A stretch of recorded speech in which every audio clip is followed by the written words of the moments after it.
আল্লাহ তাআলার পবিত্র দরবারে লাখো কোটি শুকরিয়া জ্ঞাপন করছে যে মহান মনিব অত্যন্ত মেহেরবানি করে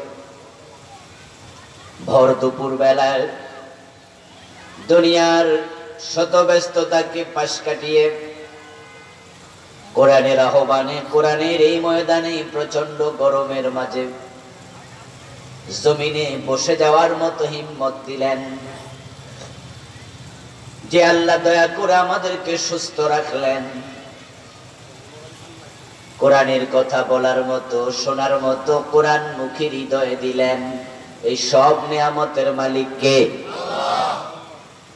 সেজন্য আমরা আলোচনার শুরুতে মন প্রাণ উজাড় করে অন্তরের সবটুকুন শ্রদ্ধা এবং ভালোবাসা দিয়ে আমাদের মনিব আল্লাহ তাআলাকে শুকরিয়া জানাই, কৃতজ্ঞতা জানাই।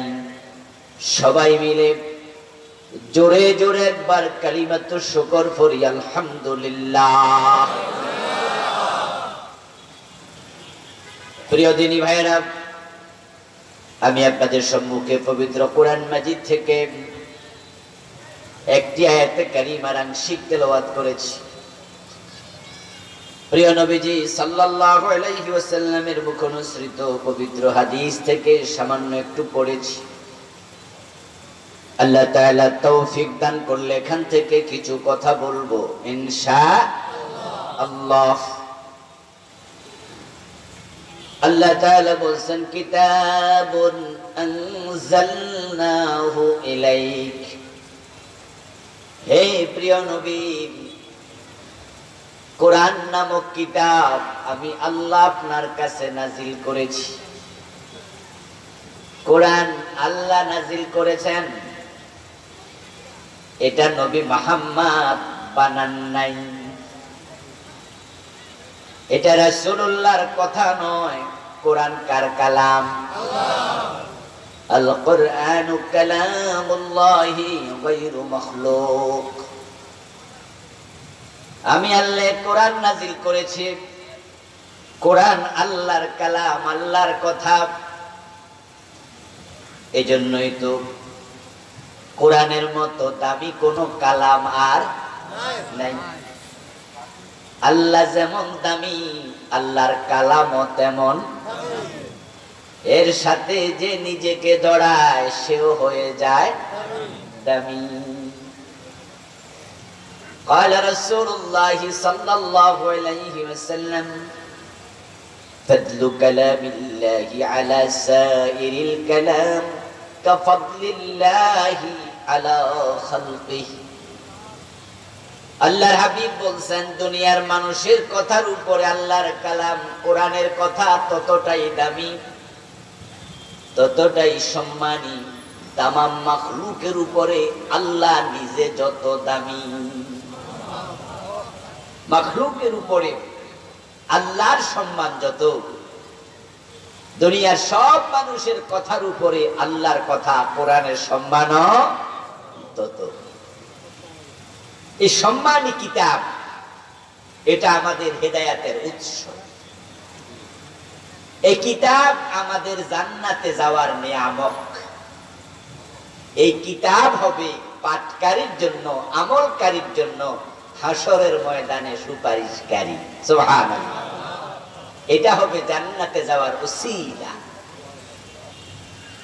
এই কিতাবের সাথে যে ব্যক্তি যত বেশি সম্পর্ক রাখবে, তার সম্মান আল্লাহ নিজে বাড়িয়ে দেবেন। এই কিতাবের সাথে যে ব্যক্তি সম্পর্ক কম রাখবে, তার সম্মান আল্লাহর কাছে তত কম হবে। আর যারা এই কিতাবের সাথে দুশ্মনী করবে, এই কিতাবের আইন মানবে না, এই কিতাবের পক্ষে থাকবে না, উল্টা আচরণ করবে, আল্লাহ তাদেরকে বেজ্জতি করবেন। ইন্নাল্লাহা ইয়ারফাউ বিহাদাল কিতাবি আকওয়ামা ওয়া ইয়াদউ বিহি আখারিন।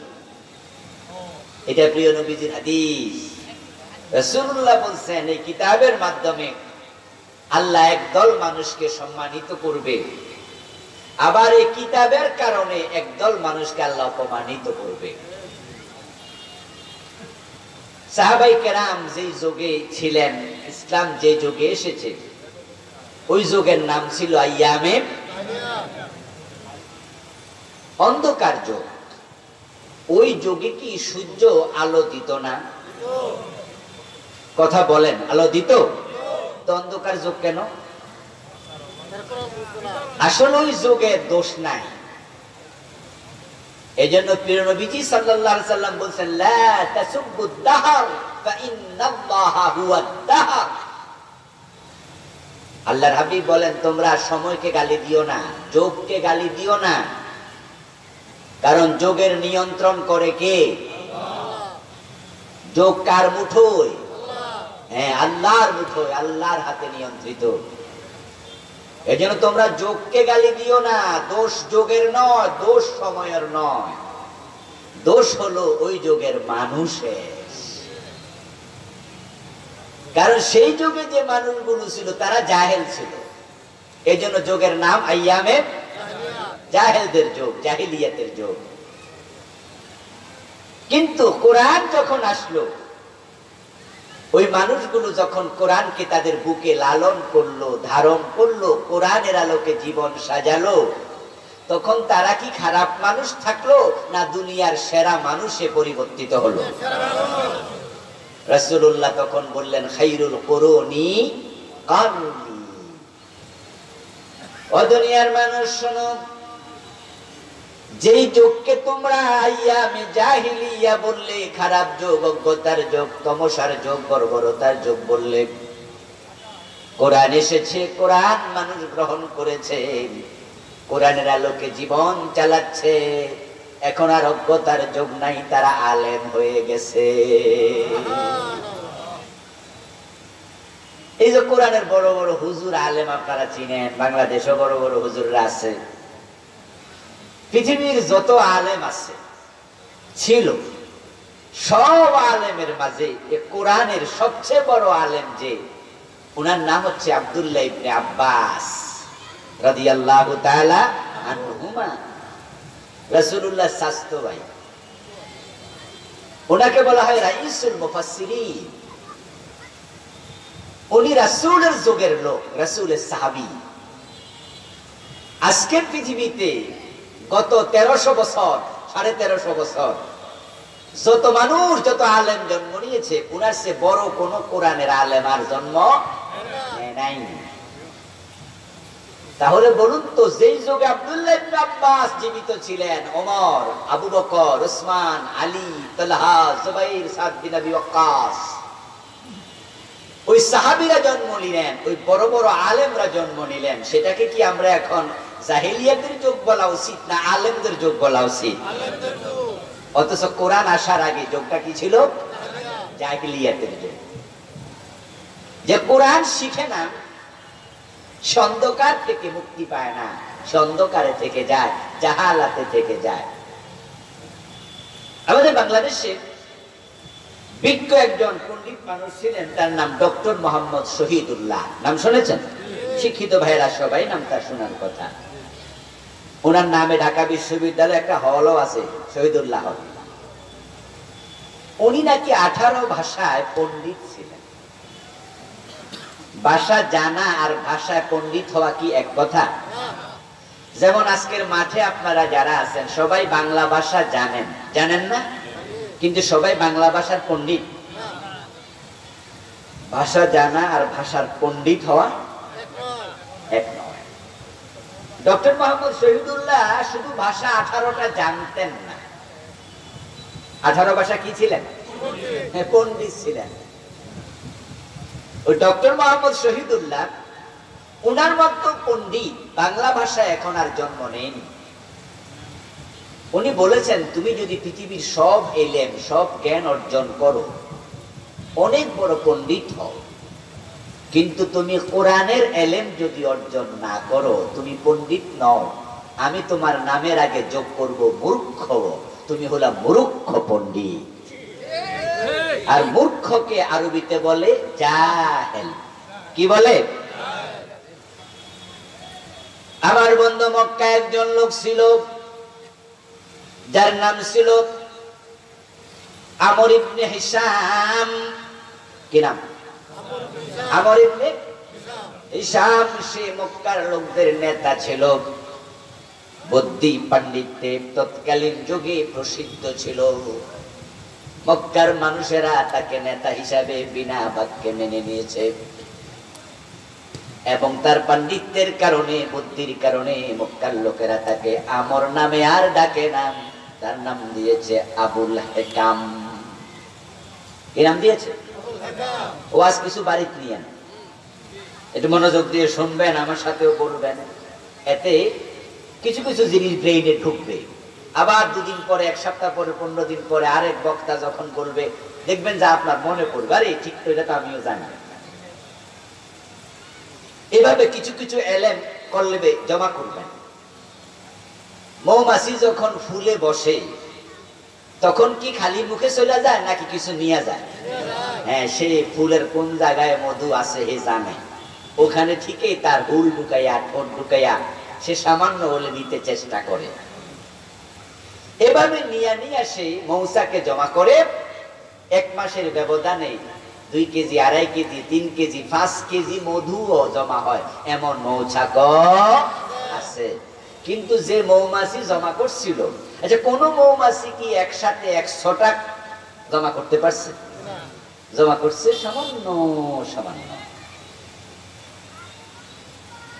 ছোট্ট ছোট্ট বালিকণা, ক্ষুদ্র ক্ষুদ্র বালিকণা, বিন্দু বিন্দু জল ঘরে তোলে মহাদেশ, সাগর, অতল। এই মাহফিল গুলোতে আসবেন, কিছু কিছু এলেম বাড়িতে নেবেন। এই নামগুলো আমরা যে মুখস্থ করছি, ব্যক্তির কথা নাম বলছি, ঘটনা বলছি, এগুলা কি মায়ের পেট থেকে আসার সময় মুখস্থ করে আসছি না আমরাও শিখছি? তা আপনিও শিখবেন। মক্কায় যে লোকটা নেতা ছিল তার নাম ছিল আমর, বাবার নাম ছিল হিশাম। মক্কার লোকেরা তার পাণ্ডিত্যের কারণে তাকে নাম ধরে আর ডাকে না, তার নাম দিয়েছে আবুল হেকাম। কি নাম দিল? হেকাম শব্দটি হেকমত শব্দের বহুবচন। হেকমত মানে হলো জ্ঞান, বিজ্ঞান, প্রজ্ঞা, পাণ্ডিত্য। আবু শব্দের অর্থ হলো সাহেব। আবু মানি বাবা, আবু মানি মালিক, বিভিন্ন অর্থে আসে। আবু দার, বাড়ির মালিক। আবুল হেকাম মানে হচ্ছে এলমের মালিক, পাণ্ডিত্যের মালিক। ওই লোকটা মক্কায় পণ্ডিত ছিল, লোকজন তাকে পাণ্ডিত্যের মালিক, পণ্ডিত ব্যক্তি নাম দিল। কিন্তু রাসূল যখন আসলেন, ওই লোকটা কোরআনের এমন বিরোধিতা করলো, রাসূলের এমন বিরোধিতা করলো, রাসূল তাকে বললেন, তুমি আবুল হেকাম নও, তুমি আবু জেহেল। এবার তো সবাই মনে চিনছেন, এবার চিনছেন? তার আসল নাম কি? আমর। আসল নাম কি? বাবার নাম কি? হিশাম। আমর ইবনে হিশাম। মক্কার লোকেরা কি নামে ডাকতো?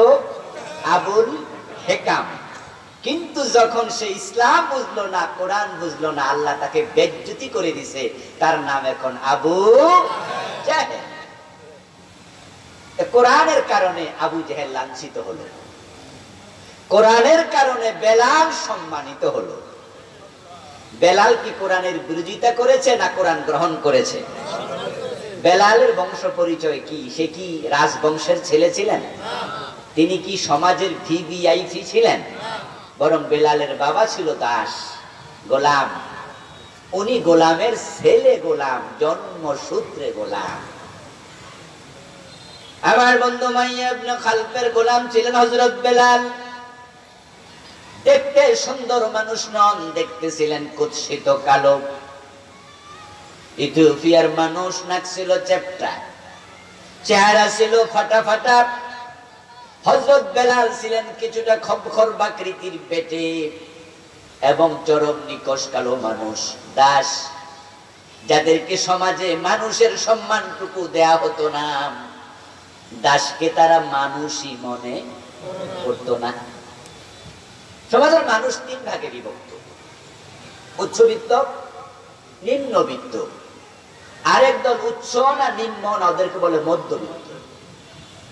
মৌলিকভাবে আমরা সমাজের মানুষকে 3 ভাগে ভাগ করি, ভিআইপি, নন ভিআইপি, আরেক দল মাঝামাঝি লেভেলের।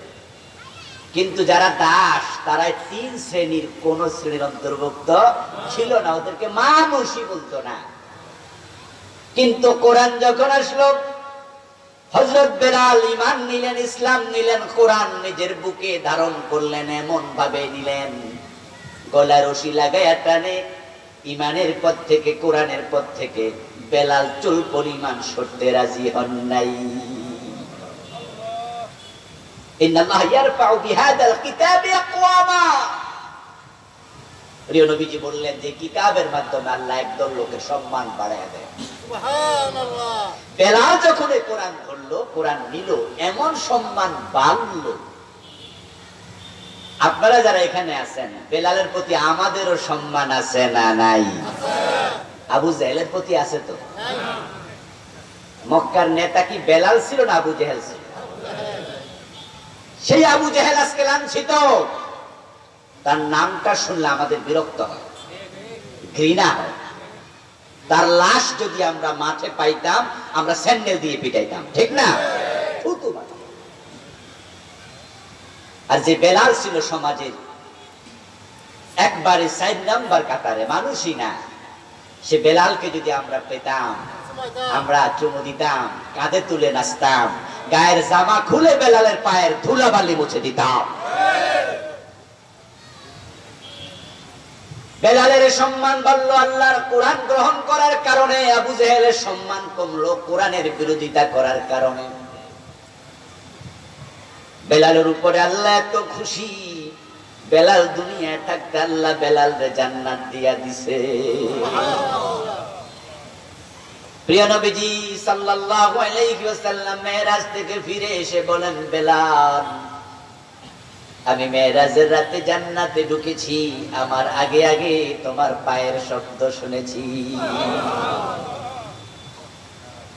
আল্লাহর হাবিবের ইন্তেকালের পরে হযরত বেলাল আবু বকর সিদ্দিককে বললেন, রাসূলের খলিফা আবু বকর, যেই শহরে রাসূল নাই ওই শহরে থাকতে আমার আর মন চায় না, কারণ আমি আজান দিলে আমার রাসূল ইমামতির জায়গায় দাঁড়াতেন, কিন্তু এখন আমি আজান দেওয়ার পরে রাসূলকে যখন দেখি না আমার বড় কষ্ট হয়। আপনি আমাকে অনুমতি দেন, আমি মদিনার বাহিরে কোন শহরে চলে যাই। আবু বকর সিদ্দিক বললেন, বেলাল, রাসূল নাই, কিন্তু তোমার আযান শুনে আমি মন জুড়াই। তুমি রাসূলুল্লাহর মুয়াজ্জিন, এখন তুমিও যদি দূরে চলে যাও, আমি আবু বকরের বড় কষ্ট লাগবে। ইমাম রাসূল ইমামের জায়গায় নাই, মুয়াজ্জিনের জায়গায় বেলালও নাই, তাই তোমার বিয়োগ ব্যথা আমি সহ্য করতে পারবো না। বেলাল, তুমি আমারে ছেড়ে চলে যেও না। প্রিয় নবীজির সাহাবী আবু বকরের কথা শুনে বেলাল থেকে গেলেন মদিনায়, কিন্তু আবু বকর সিদ্দিকের ইন্তেকালের পরে বেলাল আর মদিনায় থাকলেন না, তিনি সিরিয়ায় চলে গেলেন। মাঝে মাঝে মদিনায় রাসূলকে সালাম দেওয়ার জন্য আসতেন, কবর জিয়ারত করতে আসতেন, মসজিদে নববীতে নামাজ পড়ার জন্য আসতেন। ওই কালো বেলাল হাবশী গোলাম হযরত ওমরের সাথে দেখা করার জন্য উনার বাড়িতে যেতেন। হযরত ওমর যখন দেখতেন বেলাল এসেছে, হযরত বেলালের জীবনী পড়লে পাবেন, ডক্টর আব্দুল মাহবুব সাদ লিখেছেন আসহাবে রাসূলের জীবন কথা, চমৎকার বই, সাহাবীদের জীবন নিয়ে 7 খণ্ড লিখেছে, বাজারে পাওয়া যায়, কিনে পড়বেন। ওখানে বেলালের লম্বা জীবনী স্যার লিখেছেন, ঢাকা বিশ্ববিদ্যালয়ের প্রফেসর এখনো বেঁচে আছেন আব্দুল মাহবুব স্যার, ওনার জীবনীতে লিখলেন, বেলাল যখন ওমরের ঘরে যেতেন, ওমর তার চেয়ার থেকে উঠে দাঁড়াইয়া বেলালকে ইস্তেকবাল দেওয়ার জন্য দরজা পর্যন্ত দৌড় মাইরা যেতেন, আর বলতেন, তানা সাইয়্যিদুনা বেলাল, আমি ওমর অদ্য দুনিয়ার নেতা আর বেলাল ওমরের নেতা। আমার কাছে আমার নেতা বেলাল এসেছে। আমার কাছে আমার নেতা বেলাল এসেছে।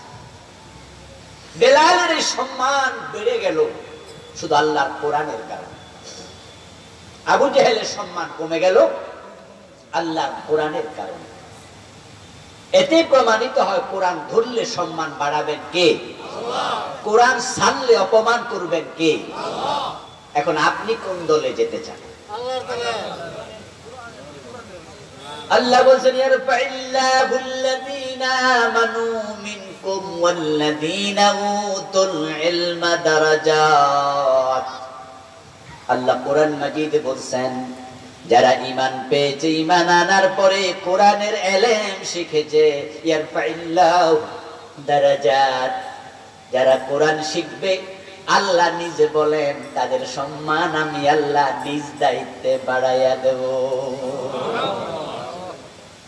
এমন বাড়া বাড়বে, এই কোরআন আপনি শিখতে যদি যান, শিখলে তো বাড়বেই, শিখতে যদি যান, যখন রওনা দেবেন তখন থেকে আল্লাহ দাম বাড়াইয়া দেয়। রাসূলুল্লাহ বলেন ইন্নাল মালাইকাতা লা তাদউ ওয়াজনিহাতাহা রিদান লিতালিবিল ইলম। যারা কোরআন শিখে, ইসলাম শিখে, আল্লাহ তাদের উপর এত খুশি হয়, তারা যখন ঘর থেকে বের হয়ে শিখার মজলিসে রওনা দেয়, আল্লাহ ফেরেশতাদেরকে বলে তোমাদের পাখাগুলো তাদের পায়ের নিচে বিছাতে শুরু করো। ফেরেশতা আপনার পায়ের নিচে পাখা বিছায়। আবার কোরআনের সাথে দুশমনি করবেন, আল্লাহ বেইজ্জতি করবেন।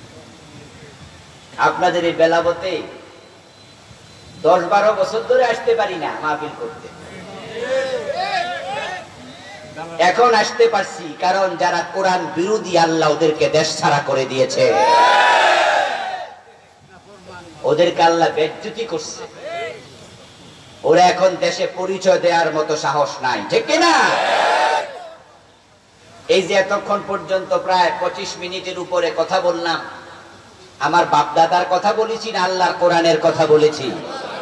আরো আধা ঘন্টা 1 ঘন্টা বললে কোরআনের কথাই তো বলবো নাকি? এই 12 বছর আসলে কি আমি আমার বাপ দাদার কথা কইতাম? আসতে দেয় নাই, মাহফিল বন্ধ, আসলে পুলিশ পাঠায় দেয়, কমিটি হয়রানি করে। এই নরসিংদীর কয়েকটা উপজেলা আসতে পারি নাই, শিবপুর, মনোহরদী, বেলাবো, অথচ পাশের থানা এই পাকুন্দিয়া, এই কটিয়া দিতে গত বছর তার আগের বছর ওয়াজ করেছি দেদারসে। নরসিংদী শহরে জামিয়া কাসেমিয়ার মাঠে ওয়াজ করলাম। এসপি কই থাকে? বেলাবো থাকে না নরসিংদী শহরে থাকে? এই কথা বলেন না কেন? ডিসি কি বেলাবো থাকে না নরসিংদী শহরে থাকে? আমি অমুক দল করি, তমুক দল করি, আমি আসতে পারবো না। তো নরসিংদী ডিসি জানে না আমি কোন দল করি? ওখানে অনুমতি দিছে কেন? নরসিংদী শহরে এসপি থাকে, ওই এসপি জানে না আমি কোন দল করি, এসপি অনুমতি কিভাবে দিল? ঘোড়াশালে মাহফিল করি, সব জায়গায় করতেছি, সারা বাংলাদেশের কয়েকটা থানা কিছু কিছু জালেম কথা বলতে দেয়নি, আমাকে এখানে দেয়নি, আরেকজনকে ওখানে দেয় না। কোরআনওয়ালা হক কথা যারা বলে তাদের সাথে দুশমনি করেছে। আল্লামা সাইদি রাহিমাহুল্লাহর মতো লোকটাকে 13টা বছর কোরআনের কথা বলতে দেয় নাই, জেলখানা বন্দী করে রেখে দিয়েছে। উনার হাতে কয়েক হাজার কাফের মুসলমান হয়েছে। গত 13 বছর উনি বাহিরে থাকলে কি আরে কয়েক হাজার মুসলমান হতো না? কোরআনের আলেম কোরআনওয়ালাদের সাথে দুশমনি করেছে, শাপলা চত্বরে আলেমদেরকে গুলি করে মেরেছে, রাতের বেলায় হুজুরদেরকে গুলি করলো, ছড়াইয়া দিল। হুজুররা কি চাইছিল? শাপলা চত্বরে যে সমস্ত আলেমরা গিয়েছিল, মুফতি আহমদ শফি রাহিমাহুল্লাহ ওনার ডাকে, আচ্ছা আহমদ শফি তো হেফাজতের আমির ছিল, উনি কি বলছে যে আমি মন্ত্রী হমু, আমি এমপি হমু? উনি বলছে যে আমাদের এতগুলা দাবি আছে, এই দাবিগুলো একটু মানেন। কয়টা দাবি দিছিল? 13 দফা। আচ্ছা 13টার মাঝে সরকার যদি বলতো আহমদ শফি সাহেব, হুজুররা আপনারা আসছেন ঢাকা, আপনারা আলেম ওলামা মানুষ, ঠিক আছে, তো আপনাদের দাবি দাবাগুলো আমার গণভবনে আসেন, 2-4 জন আসেন, আইসা এই 13টা দাবি লিখিত দিয়ে যান, আমি মন্ত্রী পরিষদ নিয়ে মিটিং কইরা আমরা একটু গবেষণা করে দেখি কয়টা দাবি মানা যায়, যেগুলো মানার মতো আমরা মানবো, আর যেগুলো মানা যায় না আপনাদেরকে আমরা জবাব দিব। হুজুররা বাড়ি চলে যেত না? না, হুজুরদেরকে বলছে না এখনই চলে যান, থাকতে পারবেন না, চলে যেতে হবে।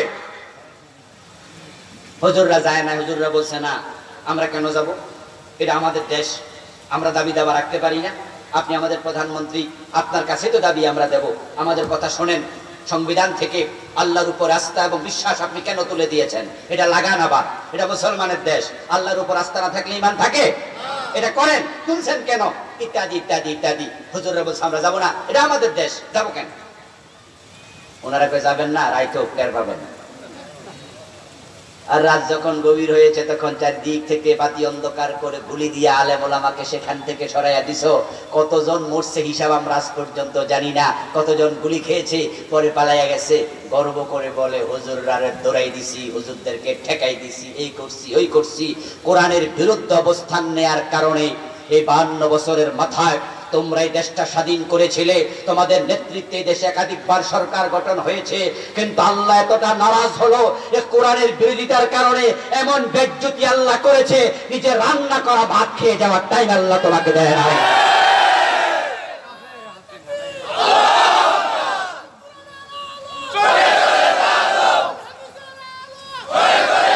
আমার প্রিয় ভাইয়ের, আল্লাহ যদি বেজ্জতি করে ঠেকাবে কে? ঠেকানোর কেউ আছে? وتعز من تشاء وتذل من تشاء। এই কথাগুলো বলার পিছনে কারণ হচ্ছে আপনাকে বুঝাচ্ছি, আপনিও কোরআনের দুশমনি করবেন না জীবনে। এই 52 বছরে 53 বছরের বাংলাদেশে এত বড় শক্তিশালী সরকার আর কেউ গঠন করতে পারেনি। অতীতে যত সরকার ছিল সব সরকারের আমলে বিরোধী দল ছিল, কিন্তু গত 15 বছরে বিরোধিতা করার মতো আসলে কোন দল ছিল না। যেই কথা কইছে হেরে ধরে গেছে, এমন পাওয়ারফুল নেতা। একজন তো বলছে বাগে ধরলে ছাড়ে, উনি ধরলে ছাড়ে না। কি ক্ষমতা, কি শক্তি! কিন্তু দেখেন আল্লাহর সিদ্ধান্ত, দেখেন তার ক্ষমতা কত বেশি। ওনাদের বিরুদ্ধে কেউ কথা বলতে পারে না, বলার পরিবেশও নাই। বাস্তবেও তাই, আমরাও বলছি বলার জায়গা নাই, বললেই ধরে নিয়ে যায়। কিন্তু আমার আল্লাহ বলে হ্যাঁ আমি দেখছি। বাপেরা পারে নাই, দাদারা পারে নাই, ছোট ছোট বাচ্চাদেরকে রাস্তায় নামাইয়া দিছে, আবাবিলের মতো পোলাপান ঠেঙ্গাইয়া দিছে, এমন দৌড়ানি মারছে, নিজের ঘরেও থাকতে পারে নাই। নিজের নিয়োগ করা সেনা প্রধান বলে ম্যাডাম 40 মিনিট 45 মিনিটের বেশি থাকা যাবে না, নিজের কাপড় চোপড় নিয়ে যাওয়ার সুযোগ পায় নাই। এখন বিয়ে কোথায় আছে 2-3 দিন ধরে নাকি খবরও নেই। ইন্ডিয়া বলছে বেরিয়ে যান, দুবাই গেছে, দুবাই সরকার বলছে ফিরে যান, দুবাই থেকে আবার ফিরে এসেছে। এত ক্ষমতা তোমার আজকে কই? দুনিয়া থাকার জায়গাটা পর্যন্ত কনজাস্টেড হয়ে গেল। কোথায় বলতে পারে না আমি অমুক, বলার সুযোগ নাই। শুধু একা নয়, তার 300 এমপি একসাথে পলায় গেছে, ঠিক না? কেউ বলতে পারে না আমি অমুক জায়গায় আছি। সবার মোবাইল অফ, কাউকে খুঁজে পাওয়া যায় না। এমন তো হওয়ার কথা ছিল না। আর আমরা তো এমনটা বলিও নি, আমরা তো এমনটা বলিনি। এদেশের ছাত্ররা যে দাবি করলো, কি দাবি করলো? কোটা আন্দোলন করলো, তারপরে বৈষম্য বিরোধিতার আন্দোলন করলো, তারপরে 9 দফা দাবি করলো, তারপরে 9 দফারে কয় দফা বললো মনে আছে তো? এই তো কয়দিন আগের কথা। 9 দফা কয় দফা হলো? এক দফাটা কি ছিল? এই দেশ থেকে চলে যান না পদত্যাগ। তারপরে যাইতে কইছে কেন? কারণ আন্দোলনকারীরা তো বলে না চলে যান, তারা বলেছে পদত্যাগ। কিন্তু আপনি চলে গেছেন, এর কারণ হচ্ছে আপনি জানেন যে এমন কাজ করেছেন, এই কাজের রেজাল্ট ভালো হবে না। কলিজার ভিতরে আল্লাহ এমন ভয় ঢুকাইয়া দিছে, যেই দেশে 15 বছর কোরআনের কথা ওপেন বলতে দেশ নাই, ওই দেশে তোদেরকে থাকতে দেয়া হবে না। নিজে পলায় গেছে।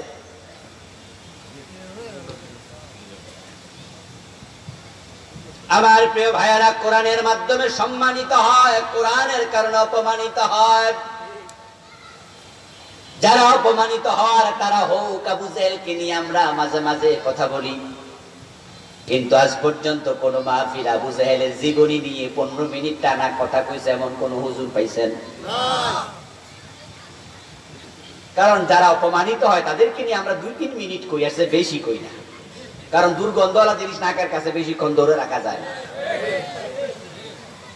এই জন্য আবু জেহেলকে নিয়ে, ফেরাউনকে নিয়ে আমরা মাঝে মাঝে প্রসঙ্গক্রমে বলি, কিন্তু লম্বা কথা বলি না। এই দুর্গন্ধওয়ালা জিনিস, তাও যারা স্বৈরাচার পলাইছে ওদেরকে নিয়ে লম্বা কথা বলে আমরা সময় নষ্ট করব না। প্রসঙ্গক্রমে কেন বলেছি? আপনাকে বুঝাচ্ছি কোরআনের উল্টা চললে আল্লাহ বেজ্জতি করে, তাই আমরা কেউ কোরআনের উল্টা চলবো না। এত বড় ক্ষমতাধর রাষ্ট্রপ্রধানদেরকে আল্লাহ যদি বেজ্জতি করতে পারে, আপনি আর আমি তো কিছু না। বরং আমরা কোরআনের সাথে থেকে সম্মানিত হতে চাই। কোরআনের সাথে থাকতে রাজি আছেন? কোরআন কি কোনো গোষ্ঠী, কোন দলের, কোন ব্যক্তি? কপাল পড়া মুসলমান, যখনই কোন হুজুর কোরআনের আইনের কথা কয় তখনই মাঠে বৈশা বৈশা একদল আছে, হ্যাঁ ঠিক আছে সাথে আছি, আর কিছু কিছু চুপ করে কয় এ হুজুর মনে অমুক দল করে। আচ্ছা, কোরআন কি কোনো দলের কিতাব? আপনার মাথার ভিতরে কোন শয়তানিটা ঢুকাইলো যে হুজুর অমুক দল করে? কোরআনের আইনকে আপনি দলীয় দৃষ্টিভঙ্গিতে কেন দেখেন? কোরআন তো হুদাল্লিন নাস, কোরআন তো হুদাল্লিল মুত্তাকিন, ঠিক না? এটা তো বিশ্ব মানবতার কিতাব, এটা মুত্তাকিদের হেদায়েতের কিতাব, এটা জান্নাতে যাওয়ার ওসিলা, এটা আপনার সম্মান বাড়াবে। এই কিতাব যদি মানুষ মানে দুনিয়ায় মুক্তি পাবে, দুনিয়ায় সম্মান পাবে, সমৃদ্ধি পাবে, আখিরাতে নাজাত পেয়ে জান্নাতে চলে যাবে। জান্নাতে নেয়ার কিতাব। সত্যি ভাই, কোরআন এমন এক কিতাব, এর সাথে যেই লাগে সে যেই হোক, মানুষ অথবা মানুষ নয়। যেমন ধরেন কাঠ, ওটা যদি আপনার বাসায় আসে খাট হয়ে, চেয়ার হয়ে, তাহলে আপনি এটার উপর উঠবেন, নাচবেন, খেলবেন, বাচ্চারা খাটের উপর দাঁড়ায় দাঁড়ায় প্রস্রাব করে। এই কাঠের তো সম্মান দেয় না, কিন্তু ওই কাঠটা যখন রেয়াল হয়ে ঘরে এসে কোরআনের গায়ে লাগে, কোরআনের গায়ে লাগার কারণে এই কাঠের সম্মানও বেড়ে যায়। এটা মানুষের পায়ে আর লাগে না। বাচ্চার পায়ে যদি ভুলে লাগে, বাচ্চার মা বাবাও চুমু খায়, ঠিক না? এমন এক কিতাব, আশ্চর্য এক কিতাব। আমরা কোথাও কোরআন হাদিসে পাইনি, আমি পাইনি যে কোরআন শরীফ রেয়ালে রাখলে ওই রেয়ালে পা লাগলে চুমু খাইতে হবে, রাসূল বলেছে, এমন কোন হাদিস আমি পাইনি। কিন্তু আমিও চুমু খাই। বরং কোরআন যে রেয়ালে রাখে, ওই রেয়ালে যদি কোনোভাবে উল্টা পাটা লাগে, তখন নিজের কলিজার মধ্যে সাত করে লাগে। লাগেনি? এটা জড়াইয়া ধরি চুমু খাই। আরে আচ্ছা, এই কাঠের কয় টাকা দাম? এবং রেয়াল কি চন্দন কাঠ দিয়া বানানা, তুলা কাঠ, আম কাঠ, তুলা কাঠ, কম দামি যেটা। আমার দোস্ত, ওই কাঠের প্রতি সম্মান কোরআনের কারণে বাড়ল।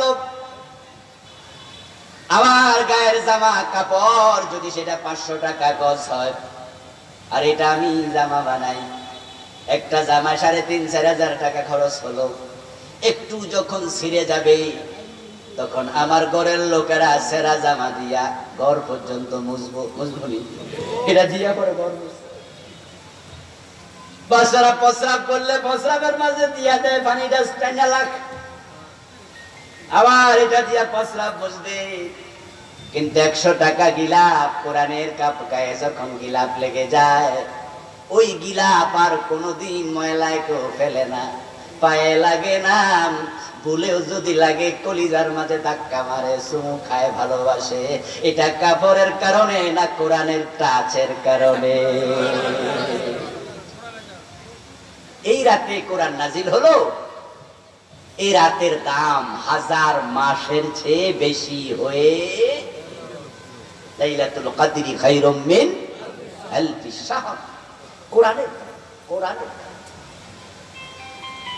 আপনার পায়ের তলায় ফেরেশতা পাখা বিছাবে কোরআনের কারণে। উম্মত, কোরআন ধরো। খায়রুকুম মান তাআল্লামাল কুরআনা ওয়া আল্লামাহু। আমরা তো সবাই সেরা হওয়ার প্রতিযোগিতা আছে। যারা ডাক্তারি বিদ্যায় লেখাপড়া করে তারা চায় যে সবাই জানুক আমি এলাকার সেরা ডাক্তার। যারা আপনাদের বেলাবো বাজারে ব্যবসা করে, হে ব্যবসা বড় হোক, সবাই জানুক এই বাজারের আমি সবচেয়ে বড় ব্যবসায়ী, সেরা ব্যবসায়ী। যারা শিক্ষকতা করে হাই স্কুলের মাঝে, যে শিক্ষকের সবাই কয় যে উনি স্কুলের সেরা শিক্ষক, খুশি হয় না বেজার? ছাত্র হিসেবে যে ক্লাসের উল্লাম্বার এক, সেও বোঝে আমি সেরা ছাত্র, সবাই সেরা হতে চায়। রাসূল বলে খায়রুকুম মান তাআল্লামাল কুরআন ওয়া আল্লামাহু। শোনো, দুনিয়ার মানুষের মাঝে সেই হলো সবার সেরা যে কোরআন শিখে এবং অন্যকে কোরআন শেখায়। কোরআনের সাথে লেগে যান।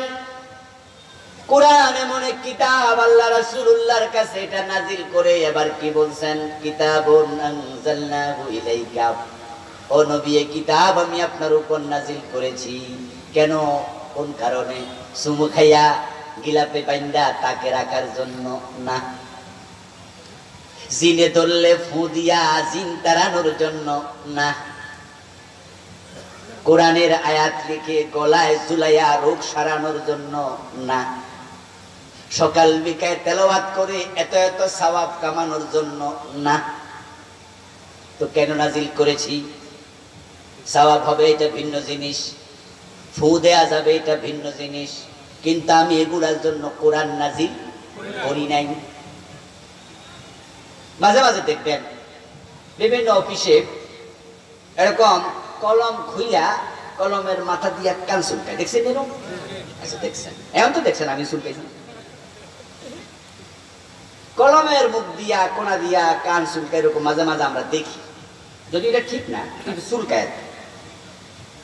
কিন্তু আজ পর্যন্ত কান চুলকানোর জন্য কলম কিনছে কেউ? দোকানে যায় কেউ কইছে আজ পর্যন্ত যে দোকানদার একটা কলম দেন? আর দোকানদার জিগাইলো চাচা আপনি তো লেখাপড়া জানেন না, কলম কেন কিনবেন? কান চুলকাইতে। এরকম হয়েছে কোনোদিন? কলম দিয়ে কান চুলকানো যায়, হতে পারে, কিন্তু কলম যে বানাইছে সে কান চুলকানোর জন্য বানায় নাই। যারা কিনে তারা কান চুলকানোর জন্য কিনে না। এই কলম বানানোর পিছনে, কেনার পিছনে উদ্দেশ্য হলো লেখালেখি করা। কোরআন যিনি নাজিল করছে ফু দেওয়ার জন্য করে নাই, জিন তাড়ানোর জন্য করে নাই, গলায় ঝুলানোর জন্য করে নাই, সকাল বিকাল করে তাকে রাখার জন্য করে নাই।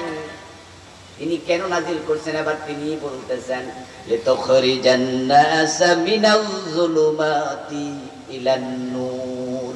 ও প্রিয় নবী, এই কোরআন আমি আপনার উপর নাজিল করেছি, আমার উদ্দেশ্য হলো আপনি অন্ধকারে ডুবে থাকা এই মানুষগুলোকে কোরআনের মাধ্যমে আলোর পথ দেখাবেন। সুবহানাল্লাহ। লিতুখরিজান নাস, মানুষকে আপনি বের করবেন মিনাজ যুলুমাত, অন্ধকার সমূহ থেকে। বহু বছর একটা অন্ধকার না, সমাজের পরতে পরতে অন্ধকার। যেখানে কোরআন থাকবে না সেখানে আলো নাই, সেখানে জাহালাত থাকবে, অন্ধকারে ডুবে থাকবে।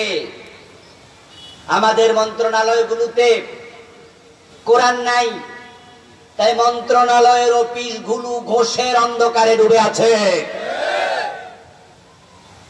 আমাদের টেওনো অফিস, ডিসি অফিস, আমাদের এসপি অফিস, আমাদের থানা ওসি অফিস, এগুলোতে কোরআন নাই, যার কারণে সেখানে ঘোষ না দিলে কোনো ফাইলে সিগনেচার করা হয় না। যদি ইদানিং ঘোষ খাওয়া একটু আপাতত বন্ধ আছে অনেক জায়গায়, কারণ ছাত্ররা নাকি আবার লাড়ি মারি লইয়া জায়গা, এখন আর ঘোষ খাইলে অন্য জায়গায় খবর দেয়া লাগে না, পোলা বান্ডের খবর দিলেই চলে। ফখরুদ্দিন মঈনুদ্দিন সরকার আমল যখন ওরা 2 বছর 2.5 বছর ক্ষমতায় ছিল, তখন আমরা দেখছি অনেক অফিসাররা ঘোষ খাওয়া বন্ধ করে দিয়েছিল। কারণ ঘোষ দেওয়ার আগে টাকা ফটোকপি কইরা টাকার নাম্বার রাইখা পরে অফিসে নিয়ে ঘোষ দিত, পরে ঘোষ দেওয়া বাইরে পুলিশ খবর দিত, পুলিশ লইয়া ওই অফিসারের কাছে যাইয়া ফটোকপি মিলে দেখতো টাকার নাম্বার মিলছে, কই যে ঘোষ। 2-1 জায়গায় এরকম ধরা খাওয়ার পর অফিসাররা কয় না আপাতত ঘোষ আর। 2-1 বার 2-1টা কারণে বন্ধ হয়, কিন্তু এজ ইউজুয়াল বন্ধ হয় নাই। ঘোষ সব জায়গায়, সুদ, মানুষ ঠকানো, ওজনে কম দেয়া, মালে ভেজাল দেয়া, মানুষের উপর জুলুম অত্যাচার, পুরা জাতি অন্ধকারে ডুবে আছে। রাসূলকে আল্লাহ বলছে জাহেলিয়াতের যুগে চারদিকে হানাহানি, মারামারি, কাটাকাটি, মদপান, ধর্ষণ, খুন, বাবারা নিজের মেয়েকে জীবিত কবর দেয়। কি মানুষ এতটা নিচে নামলো যার নিচে নামার আর জায়গা নাই। ও নবী, কোরআন পাঠালাম, এই কোরআন দিয়ে মানুষগুলাকে আলোর পথে নিয়ে আসেন। প্রিয় নবী কোরআন নিয়ে মানুষের বাড়ি গেলেন। আবু বকর সিদ্দিক হাত তোলা দিয়ে দাঁড়ায় গেল, ও প্রিয় নবী কোরআন গ্রহণ করতে আমি রাজি। ওমর বলে আমি রাজি, আলী বলে আমি রাজি, যায়েদ বলে আমি রাজি, মা খাদিজা বলে আমি রাজি। 1,14,000 সাহাবী সবাই রাজি হয়ে গেল। পুরা দেশের অন্ধকার দূর হয়ে গেল। এমন ভাবে দূর হলো, এখন আর কোথাও চুরিয়ে নাই। চুরি থাকবে কেমনে? কোরআন যখন কায়েম হলো, কোরআন যখন গ্রহণ করলো, চুরি করলে হাত কেটে দিতে হবে এমন আইন কোরআনে আছে কিনা সেটা চালু হয়েছিল না হয় নাই? এতে বোঝা যায় কোরআন শুধু তেলাওয়াতে সীমাবদ্ধ থাকবে, তেলাওয়াত করে তাকে রাখার জন্য আল্লাহ পাঠান নাই। চোরের হাত কাটা শুরু করো, রাসূল শুরু করে দিলেন।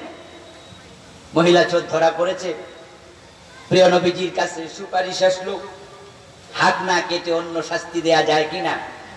আমার রাসূল বললেন আমার মেয়ে ফাতেমা চুরি করলে তার হাতও আমি কাটবই, তাকেও ছাড় দেব না। ছাড় দেয়ার কোন সুযোগ নবী মুহাম্মাদের।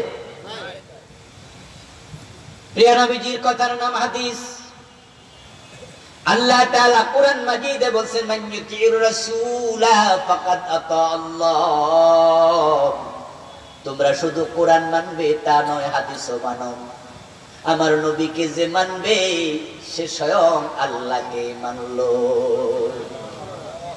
এখন আমার রাসূল বললেন মদ পান করো না, মদ পান করলে 80 বেত দিতে হবে। সমাজে কোরআন হাদিস প্রতিষ্ঠিত হলো, ওমরের ছেলে ওনার খেলাফত কালে মদ পান করলো। হযরত ওমর ওনার ছেলে আবু শাহমাকে ছাড় দিলেন না, 80 বেত লাগালেন। 80 বেত শুরু। এখন বাংলাদেশে কোরআন আছে, তবে সমাজে এটা প্রতিষ্ঠিত নাই। এটা মসজিদ আর মাদ্রাসা এবং রমজান মাসে খতম, তারাবি পর্যন্তই। মানুষ এটা মেনে চোরের হাত কাটে না, তাই চুরি আছে। এটা মেনে ডাকাত শুলে দেয় না, তাই ডাকাতি আছে। এটা মেনে জেনা করলে 100 বেত লাগায় না, বিবাহিত জেনাকারীকে পাথর মারে না, তাই জেনা ব্যভিচার আছে। মদ পান করলে 80 বেত লাগায় না, তাই মদ আছে। যদি কোরআনের আইনগুলো কায়েম হতো, চুরি ডাকাতি হায় চিন্তাই আপনার অন্যায় অনাচার মদ গাঁজা কিছু থাকতো না। কোরআন কায়েম হলে জাহেলিয়াতের যুগে যেমন জাহেলিয়াত গেছে, এই আজকের বাংলাদেশের নতুন জাহেলিয়াত দূর হতে বাধ্য হবে। কিন্তু 53 বছরের বাংলাদেশ চলছে যে সংবিধান দিয়া, সে সংবিধানটা কি আল্লাহর রচিত না ডক্টর কামালের বানানো? দেশ স্বাধীন হলো 71-এ, 72-তে সংবিধান লেখার কমিটি হলো, ডক্টর কামাল মিয়া প্রধান হলো। কয়েকজন সদস্য মিলে ওনারা সংবিধান লিখলো। মুসলমানের দেশের সংবিধান লেখার সময় আল্লাহর আইনকে প্রাধান্য দিল না। আল্লাহর আইন সামনে নিয়ে যেখানে আমরা বিধানগুলো ঢুকাই, এগুলো না করে ব্রিটিশ আইনগুলোকে ঢুকাইয়া দিল। আল্লাহর আইন বাদ দিয়া ধর্ম নিরপেক্ষতাবাদী সংবিধান বানালো, যার কারণে এই 53 বছরে চুরি ডাকাতি কোনোটাই কমে নাই। বরং যারা শেখ মুজিব বঙ্গবন্ধুর আমলে চোর ছিল, উনি বলেছিলেন মানুষ পায় স্বর্ণের খনি, উনি পাইছে চোরের খনি, বলে নাই? উনি বলছেন আমার ডানে চোর, আমার বামে চোর, আমার সামনে চোর, আমার পিছনে চোর। আমি বলি ওই চোরগুলো এই 53 বছর ব্যবধানে চোর আছে না ডাকাত হয়ে গেছে? যদি হাত কাটা শুরু করা যেত, তাহলে সত্যি দেশটা সোনার বাংলা হতো।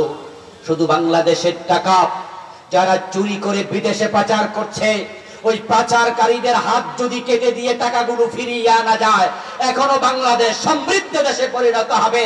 সোনার বাংলা হতে এক যোগও লাগবে না। ঘরের দরজা খুলে ঘুমাতে পারবেন,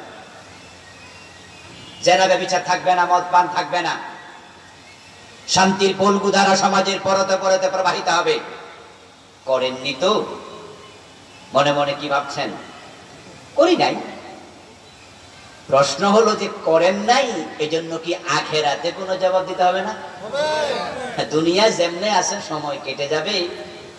চোর থাকলে চুরি করুক, আমি তো বিল্ডিং বানাইয়া গ্রিল দিয়েছি হুজুর, এসএস পাথর দিয়ে কি পাইপ দিয়ে মোটা রডের বানাইছি আমি জানালা, আমার ঘরে চুরি করবে এত বড় তালা।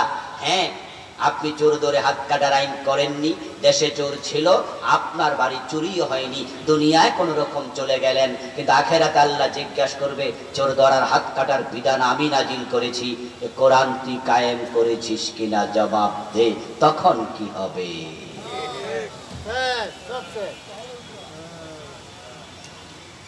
এই কোরআনের জন্য আমার রাসূল কাঁচা দাঁত দিয়েছেন, গাত টাংরা ভেঙে ফেলে 14 দিন হেলমেট ভেঙে মাথায় ঢুকেছে, 3 ঘন্টা বেহুশ ছিলেন।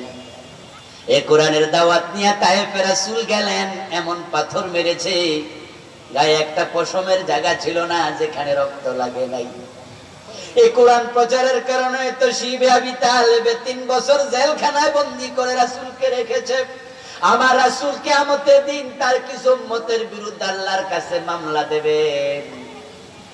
যারা সমাজে কোরআন কায়েমের কাজ করে না তারা সবগুলো মামলার আসামি হবে।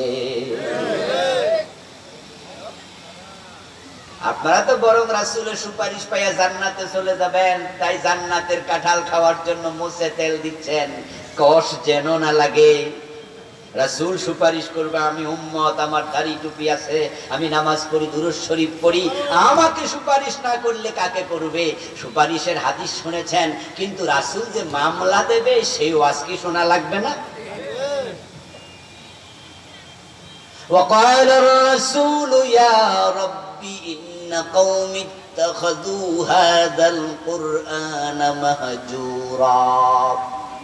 আল্লাহ তাআলা কোরআন মাজিদে বলেন, আমার রাসূল কিয়ামতের দিন বলবো, আমার রব যে কোরআন আমি রেখে এসেছিলাম, সমাজে প্রতিষ্ঠিত করে এসেছিলাম, আমার উম্মত আমার কোরআনকে পরিত্যাগ করেছে, তারা সমাজে কায়েমের চেষ্টাটাও করে নাই। আমার রেখে যাওয়া ইসলাম তারা কেন পরিত্যাগ করলো তুমি বিচার করো। আমি বাদী হইয়া মামলা দিলাম, রাসূল যদি মামলা দেয় তুমি সুপারিশ পাইবা আর কাকে?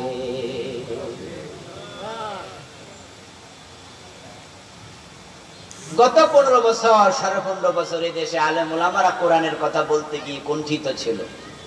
আমি আপনাদের এখানে এক যোগের কম বেশি বলতে আসতে পারি নাই, কিন্তু যেখানে বলছি, যেখানে সুযোগ পাইছি, এই ওয়াজ কিন্তু বন্ধ করি নাই। এই সরকার যদি আরো জুলুম চালাতো ওয়াজ বন্ধ করাইতে পারতো না।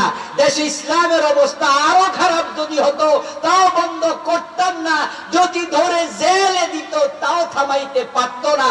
কারণ শুধু একটা, আখিরাতে রাসূলের মামলার আসামি যেন হওয়া না লাগে। আল্লাহর কাছে যেন বলতে পারি, আল্লাহ তোমার কোরআন কায়েমের জন্য আমি তো কথা বলেছি, আমি তো চুপ থাকি নাই। আচ্ছা, আমরা যত কথা বলি প্রতিটা কথা কি রেকর্ড হয় না কিছু বাদ পড়ে? রেকর্ড করার জন্য কোন যন্ত্র কি সাথে আছে না নাই? ফেরেশতা আছে তো? শুধু ফেরেশতা না, শুধু ফেরেশতা। وَكُلَّ إِنسَانٍ أَلْزَمْنَاهُ طَائِرَهُ فِي عُنُقِهِ وَنُخْرِجُ لَهُ يَوْمَ الْقِيَامَةِ كِتَابًا يَلْقَاهُ مَنشُورًا। আল্লাহ তাআলা বলেন, আমি প্রত্যেকটা মানুষের গর্দানের ভিতরে তার আমলগুলো, কথাগুলো, কাজগুলো রেকর্ড করার জন্য একটা ক্যামেরা ঢুকাইয়া দিছি, রেকর্ডার ঢুকাইয়া দিছি, মেমোরি কার্ড ঢুকাইয়া দিছি। মা ইয়ালফিযু মিন কাউলিন ইল্লা লাদাইহি রাকিবুন আতীদ, তার ঠোঁট থেকে যা বের হয় সাথে সাথে রেকর্ড হয়। ওয়া কুল্লা শাইইন আহসাইনাহু কিতাবা, নড়াচড়া, থেমে থাকা, হারাকাত, সুকুনাত সব কিছু আমি আল্লাহ কিতাবে লিখি, জমিন সাক্ষী দেবে, হাত সাক্ষী দেবে, মুখ সাক্ষী দেবে, কান সাক্ষী দেবে, চোখ সাক্ষী দেবে, সবাই কথা বলবে, ফেরেশতারা সাক্ষী দেবে।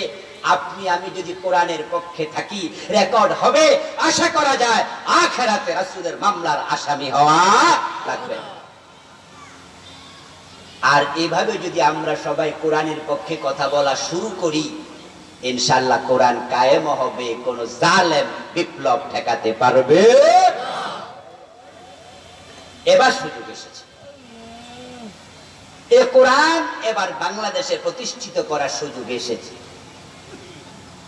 53 বছরের সুযোগ কিন্তু আর একবারও আসেনি।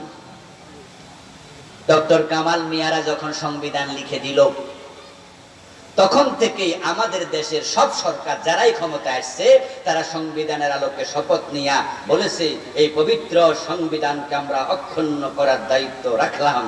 সবাই পবিত্র সংবিধান, পবিত্র সংবিধান সবাই রক্ষা করে। সুবিধা মতো দুই একটা বাদ দিয়া চেঞ্জ করে 18-19 বার পরিবর্তন করছে, কিন্তু পুরা সংবিধান পরিবর্তন করতে হবে এই কথা বলার সাহস কেউ করেনি, সুযোগও আসেনি। কিন্তু এবার অগাস্ট বিপ্লবের মাধ্যমে, জুলাইয়ের বিপ্লবের মাধ্যমে সংবিধানের অসংখ্য ধারা অলরেডি স্থগিত হয়ে গেছে। যেমন প্রধানমন্ত্রী নামে যে পোস্টটা আছে, সংবিধানে যে ধারাটা আছে, এটা কি চলমান না স্থগিত? মন্ত্রী পরিষদের যে ধারাটা আছে, এটার কার্যক্রম কি চলমান না স্থগিত? 300 এমপি দেশে নির্বাচিত হবে, এমপিদের নামে যে ধারাটা তাদের জন্য আলাদা আছে, এটা চলমান না স্থগিত? এইভাবেই সংবিধান মেনে সরকার ক্ষমতা যেটা আছে, এই সিস্টেমে আসল সরকারের দৌড়াইয়া নতুন কেউ বইয়া টুক করে দেশ চালাবে, সংবিধান এরকম কিছু আছে নাকি? তাহলে সংবিধান মেনে সরকার আসেনি, সংবিধান মেনে এখন দেশ চলছে না, চালাচ্ছে এন্টারিং গভর্নমেন্ট, অন্তর্বর্তীকালীন সরকার। এখানে মন্ত্রী পরিষদের ধারা নেই, এমপিদের ধারাটা নেই, এভাবে প্রধানমন্ত্রীর ধারা নেই, অসংখ্য ধারা স্থগিত হয়ে গেছে। এবারের মুসলমানরা যদি একটু জেগে উঠতে পারে, তারা যদি অন্তর্বর্তীকালীন সরকারকে বাধ্য করে তোমাদেরকে গণভোট দিতে হবে, এই সংবিধান দরকার নাই, কোরআনকে সংবিধান বানাতে হবে, আমরা জেগে উঠলে এদেশে কোরআনকে সংবিধান বানাতে আর কোনো বাধা এবার থাকবে না।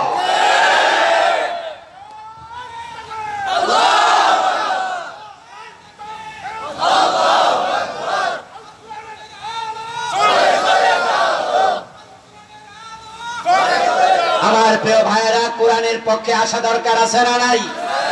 যদি না আসেন, কপাল পোড়া জাতি, আল্লাহ সুযোগ বারবার দেন না। আমরা এটা জানি, সুযোগ বারবার আসেও না। কারণ এবার যে পরিবর্তনটা হলো, এটা কোনো মানুষ করেনি, এটা করেছেন সরাসরি আরশের মালিক। কমপক্ষে আমি দৃঢ়ভাবে বিশ্বাস করি এটা আরশের মালিক করেছে, আসমানের মালিক করেছে। এই জাতি পারেনি, পারবে না। এবং সরকার এতটা কনফিডেন্ট ছিল, তাদের কনফিডেন্ট লেভেলটা এত হাই পর্যায়ে উঠে গিয়েছিল, তারা ঘোষণা করেছে ভিশন 2041, 2041। এর মানে তারাও বুঝে নিয়েছিল 41-এর আগে আর আমরা নামা লাগবে না, কেউ নামাইতেও পারবে না। এবং তাদের একজন নেতা তো তামাশা করে বলেছ, কিসের আন্দোলন, এই বছর না ওই বছর মানুষ বাঁচে, কইছে না, কইছে না। এর মানে বুঝালেন যে তোমরা পারবা না কিছু করতে। আসলেও কেউ পারেনি, পেরেছেন আল্লাহ। টোটাল পরিস্থিতি কোথা থেকে কোথায় গেল, এটা আমরাও কল্পনা করিনি। 5ই আগস্ট যে বিপ্লব ঘটলো, 4ই আগস্ট যদি আমরা জানতাম, এদেশের মানুষেরা জানতো, 300 এমপি আগের দিনে বলে যেত। এবং যে বেটা বাংলাদেশের সবচেয়ে বড় ব্যবসায়ী, পলানোর সময় দাড়ি মারি কামাইয়া, আপনারাই বলেন, এই বেটা যদি আগের দিন জানতো বাংলাদেশে থাকতো, হেলিকপ্টার নিয়ে পালানোর মতো টাকা পয়সা উনার আছে না নাই?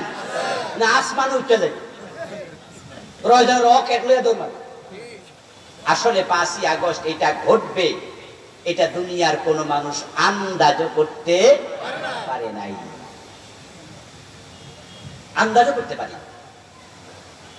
আল্লাহ তাআলা নিজে এবারে পরিবর্তন এনে দিয়েছেন। আল্লাহর কোরআনের পক্ষে এখন মাঠে নামা দরকার, মাঠ পুরা প্রস্তুত। সুবহানাল্লাহ পড়ে। ও দোস্ত, কোরআন যদি সমাজে কায়েম হয়ে যায়, আমরা যদি সংসদ ভবনে কোরআনটা পাঠাইতে পারি এবং আমরা এই দেশকে কোরআন দিয়ে চালাতে হবে। আমরা 92% মুসলমান, এই কোরআনের প্রতি আমাদের ভালোবাসা আছে, বিশ্বাস আছে, আস্থা আছে। এই কোরআন দিয়ে দেশ চললে শান্তি আসবে আমরা জানি। আমরা যদি একমত হয়ে যাই, বিশেষ করে এবার আলেমদের একমত হওয়া দরকার সবার আগে আলেমদের ঐক্যবদ্ধ হওয়া উচিত। কারণ এই দেশের মানুষ এখনো আলেমদের পিছনে একটেদা, এই দেশের মানুষেরা এখনো আলেমদের সাথে আছে। হয়তো কেউ সরমনের সাথে আছে, কেউ তাবলীগের সাথে আছে, কেউ জামাত ইসলামের সাথে আছে, কেউ নিজাম ইসলামের সাথে আছে, আলেমদের সাথে নাই, ইসলামের বাহিরে চলে, মনে যা চা তাই করে। এমন লোকের সংখ্যা সমাজে 10%, 15% হবে না, খুবই কম। আপনি দেখবেন সমাজে আলেম ওলামাদের সাথে আছে এমন মানুষই বেশি। এখন আলেমরা যদি একমত হয়ে যায়, মুক্তাদিরাও একমত হয়ে যাবে। আলেমরা একমত হয়ে গেলে জালেমরা লেজ তুলে পালিয়ে যাবে।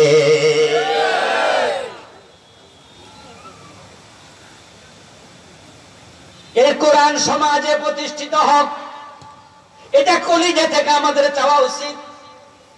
কোরআন যদি সমাজে প্রতিষ্ঠিত হয়ে যায়, মসজিদের শুক্রবারে দান বাক্সা চালানো লাগবে না। সরকার আপনাদের মসজিদে ইমাম মুয়াজ্জিন 2-3 জন তাদের বেতন দেবে, সরকার বেতন দেবে। আচ্ছা, একটা প্রাইমারি স্কুলে 7 জন 5 জন শিক্ষকের বেতন কে দেয়? একটা সরকারি কলেজে 30 থেকে 40 জন টিচারের বেতন কে দেয়? একটা বিশ্ববিদ্যালয়ে 300-500 শিক্ষকের বেতন কে দেয়? এত বেতন দেওয়ার সরকারের যদি টাকা থাকে, মসজিদে ইমাম আর মুয়াজ্জিন 3 জনের বেতন দিতে পারবে না। আর মসজিদের ইমাম যখন মুয়াজ্জিন যখন তাদের বেতন সরকার দেবে, তখন মসজিদের মিম্বার থেকে হক কথা শুনতে পাবেন। তখন আর চেহারার দিকে তাকাইয়া খতিবের ওয়াজ করা লাগবে না। এখন তো খতিব সাহেব ইমাম সাহেব ওয়াজ করার আগে চায় সভাপতি আছে, কারণ সভাপতি সুদখোর। এমন সভাপতি বাংলাদেশে আছে না নাই?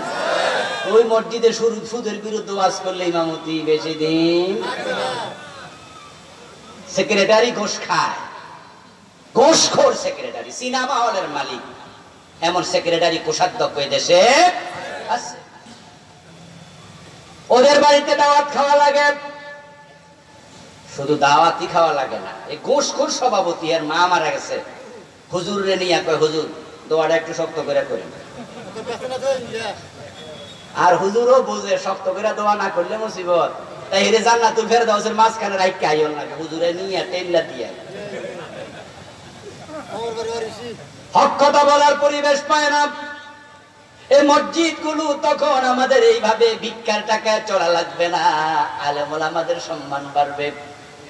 কোরআন যদি ক্ষমতায় যায়, এই জাতীয় মাহফিলে সে রোদের মাঝে বইয়া বইয়া কোরআন হাদিসের ওয়াজ শোনা লাগবে না।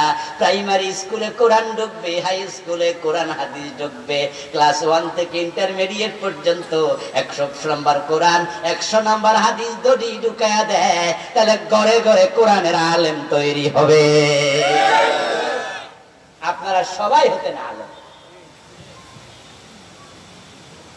এসএসসি ইন্টারমিডিয়েট পর্যন্ত যদি 100 নম্বর কোরআন থাকে, 100 নম্বর হাদিস থাকে, তাহলে ইন্টারমিডিয়েট পাস করার সময় সব বাচ্চাগুলা মোটামুটি হুজুর হয়ে যাবে, আলেম হয়ে যাবে। বাবা মারা গেলে জানাজার ইমামতি করার জন্য মসজিদের হুজুরের কাছে যাওয়া লাগবে না, প্রতিটা ঘরে জানাজার ইমাম তৈরি হয়ে যাবে। আসরের আযান হয়ে যাচ্ছে, আমরা ওয়াজ আজকের মতো এখানে শেষ করলাম। আমরা সবাই কোরআনের পক্ষে চলে আসি, আল্লাহ তৌফিক দান করুক, বলি আমিন। প্রিয় ভাইরা, আযান শেষ হলে আমরা সূত্র মুনাজাত করে বিদায় নেব। সমস্যা।